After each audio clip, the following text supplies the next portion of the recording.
It was supposed to be a calm, ordinary afternoon on our street. Kids' laughter carried across the yards, neighbors relaxed on porches, and for a while, everything felt peaceful. Then, in the span of a breath, that peace shattered. My daughter was coasting down the sidewalk on her scooter, just a few houses away, when a black SUV came barreling around the corner, red and blue lights flashing across its grille. At first glance, it looked official badges on their chests, radios clipped to their shoulders, a presence that screamed authority. But what happened next proved they were anything but. The vehicle didn't slow. It didn't even try. It hit my little girl head-on, breaking both her legs before speeding away like nothing had happened. I was only a few strides away. I've spent years in military special operations scene combat, chaos, and the kind of violence that leaves a mark on your soul. But nothing prepares you for the horror of watching your own child lying broken on the pavement. And nothing could have prepared us for what came afterward. Those people weren't real officers. They were imposters pretending to be a neighborhood patrol, wearing fake credentials and carrying themselves like they had power. No authorization, no oversight, just arrogance and deception wrapped in uniforms that fooled everyone at first glance. As I cradled my daughter in my arms, her breath shaky against my chest, I made a silent promise. I would find every one of them and make sure they faced justice. What came next turned our entire world upside down, not just ours, but the whole neighborhood's, and when it ended, no one could have imagined the way it would. The ambulance came fast, but every second dragged like a lifetime. My little girl was pale, trembling, caught between shock and pain, and all I could see was that SUV tearing off into the distance. Those fake enforcers, their cold precision, their utter disregard for human life. At the hospital, the surgeon told me both her legs had been crushed in multiple places. She'd need several surgeries, months of rehabilitation, maybe more. That alone was unbearable, but what truly made it worse? No one could give me a straight answer about who those men were. I started knocking on doors, asking around the neighborhood, and that's when the strange pieces started coming together. A few people had noticed that same SUV before, sometimes rolling slowly through the streets, other times parked near the entrance like it was on watch. One neighbor even said they'd been stopped by the same crew, claiming they were private security hired by our community board. The problem? We don't even have a functioning board,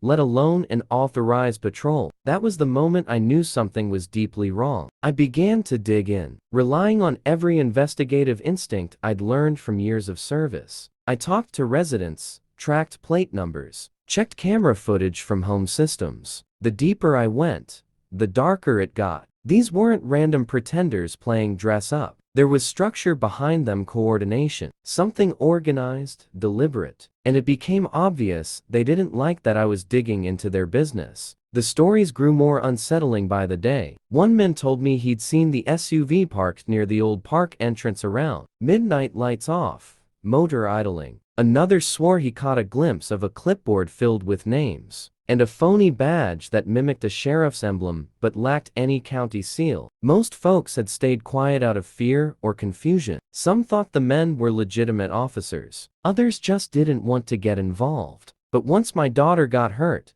people finally began to talk. What came out was alarming. These so-called patrolmen had been prowling for weeks, calling themselves neighborhood enforcement. They'd been issuing bogus violation notices for things like overgrown grass and loud music, even demanding to inspect backyards under the guise of safety checks. Most residents complied, not wanting confrontation. But now, the truth was clear. They weren't protecting anyone. They were staging control, pretending to be authority, and nobody could explain their endgame. I contacted the actual police. They listened, took my statement, and opened a file, but their hands were tied. No plate match, no solid ID, just a trail of witnesses and a pattern of intimidation. Still, they cautioned me, if those men weren't real security, they were unpredictable and potentially dangerous. That warning stayed with me. A few days later, I discovered that my name had been posted online in a neighborhood forum. I'd never even joined under a thread titled "Problem Resident."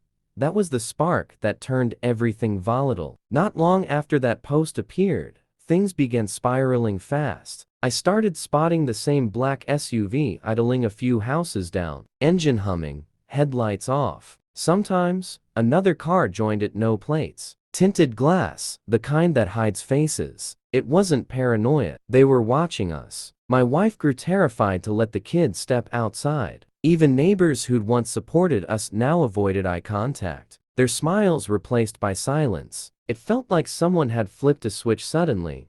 I wasn't the victim anymore. I was the one they were told to fear. Still, I refused to back down. I tracked down a man who'd once worked private security in the area, someone who still had contacts in that world. Off the record, he told me a few rogue contractors had been forming their own self-styled patrols, calling them community safety units. No credentials, no oversight. Just a handful of men with tactical vests, imitation patches, and delusions of power. Some had military backgrounds. Others were wannabes chasing authority they'd never earned. It wasn't sanctioned, and definitely not legal, but they stayed just under the radar until the accident exposed them. After that online post, the harassment intensified. The same black SUV kept returning, parked within sight, but never moving. Sometimes, a second vehicle lingered close by, silent and unmarked. My wife would peek through the blinds at night, too afraid to sleep. The tension was constant, like living under surveillance in your own home. Then, one night, my security cameras caught them. Two figures moving through my backyard, slow and deliberate. They didn't steal anything, didn't even try to break in, just traced the perimeter, as if measuring it. Minutes later, they slipped back into the dark. The next morning, I walked outside and found my truck's tires slashed. No notes, no direct threat, just silence. But the message was unmistakable: stop digging. That same afternoon, an envelope showed up in my mailbox with no return address. Inside was a photograph of my daughter's torn sweater from the day of the crash. Someone wanted me to know they were still nearby and still in control. I stared at that photo for what felt like forever. It wasn't just intimidation, it was personal. But something about the image struck me as strange. The angle wasn't from the street. It had been taken from inside a property, maybe even through a fence or window. That meant whoever snapped it had access, which meant someone close, someone in the neighborhood, was helping them. That realization hit like a punch to the chest. This wasn't just a group of guys pretending to be HOA enforcers. This was coordinated. I went back through every minute of footage from my home cameras, replaying frame by frame. Then I caught it, barely visible, but real. One of the fake security men stepping out of a garage 2 houses down. The place belonged to an older man who kept to himself, never caused trouble. But the person in the video wasn't him. It was someone younger, dressed in tactical gear, slipping out quietly like he didn't want to be seen. And from that vantage point, he had a perfect view of our entire street. I sent the clip to an old contact from my Navy days, now working in private investigations. He studied the footage once, then looked at me and said, "You're not just up against imposters. This smells like an unsanctioned operation. Could be ex-contractors running off book." That line stuck with me. If he was right, this went way beyond a few fake uniforms. And if they were running their own agenda, it wouldn't stop with what they'd already done to my family. That's when I knew I couldn't stay reactive anymore. No more waiting for the next move. With my contact's help, we installed motion-triggered cameras around the property and deployed drone surveillance aimed at that neighboring garage. Within days, we caught them. Clear as daylight, 2 men in tactical gear moving in and out of that same garage, loading crates and duffel bags into the very same black SUV that had struck my daughter.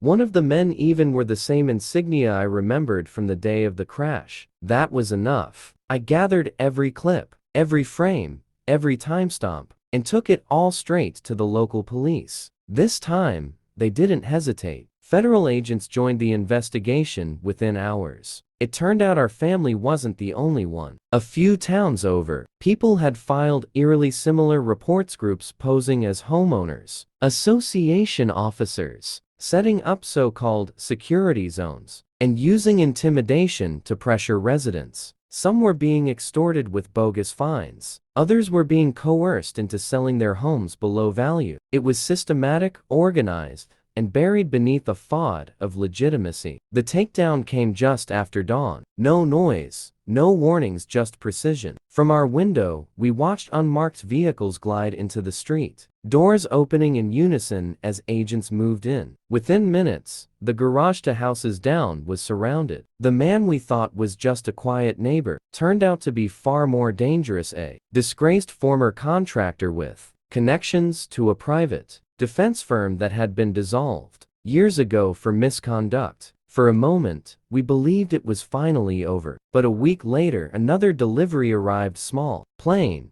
with no sender's name. Inside was a cheap prepaid phone. When I powered it on, a single recording played. A voice, calm, deliberate, said, "You were never the target." Then the line went dead. And just like that, everything we thought we knew about what had happened and why shifted completely.